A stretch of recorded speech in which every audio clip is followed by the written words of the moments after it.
What's up, leader? Welcome to MindShift Questions, where we help you lead better by thinking better.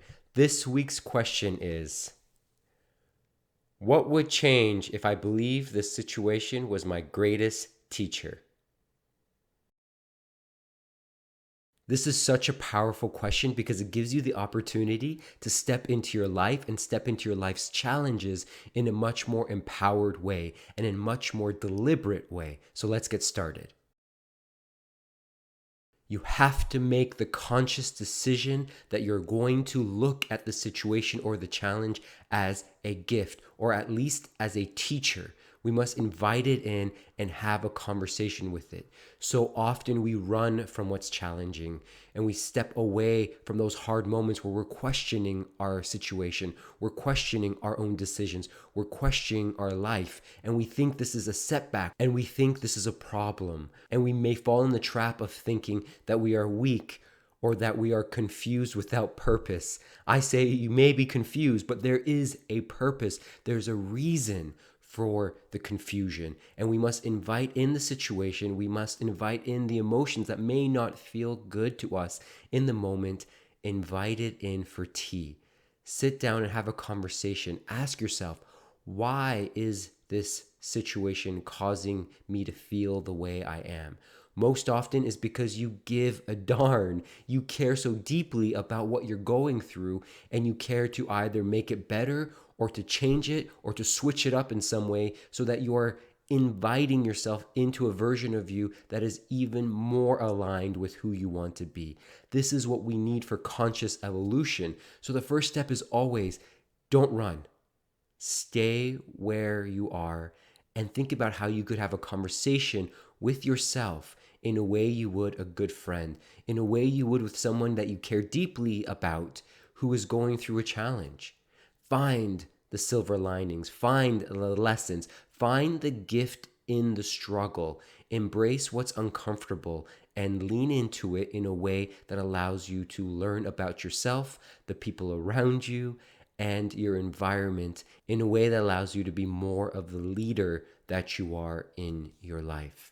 Now, before you turn this off and be like, yeah, whatever, this is all feel-good messaging, I want you to stop and think about something for a second.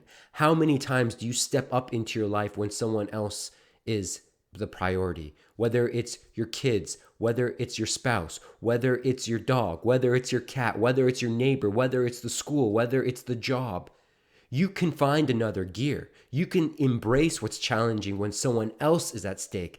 It's your turn. I want you to remember that you're at stake. Your growth is at stake. Your conscious evolution is at stake. So I want you to pause and have that gear shift into self-love, self-compassion, and a self-coaching dialogue that allows you to stay with what's hard.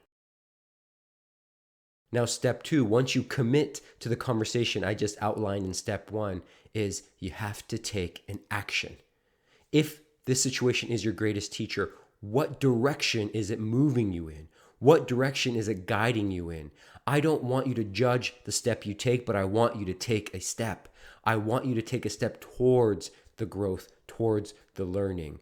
As Isla always says, it may be a baby step, but it's a beautiful one, okay? So you got to focus on that one step towards the conversation of growth that you've established in step one. Because if you don't take action, then you're going to fall into your default patterning of thinking that got you to where you are in the first place. This often can be a scary moment, again, because now you've gone from consciously, emotionally, psychologically thinking about something and coming to grips with it, and then physically taking action and making a change, which often sets a domino effect in your environment.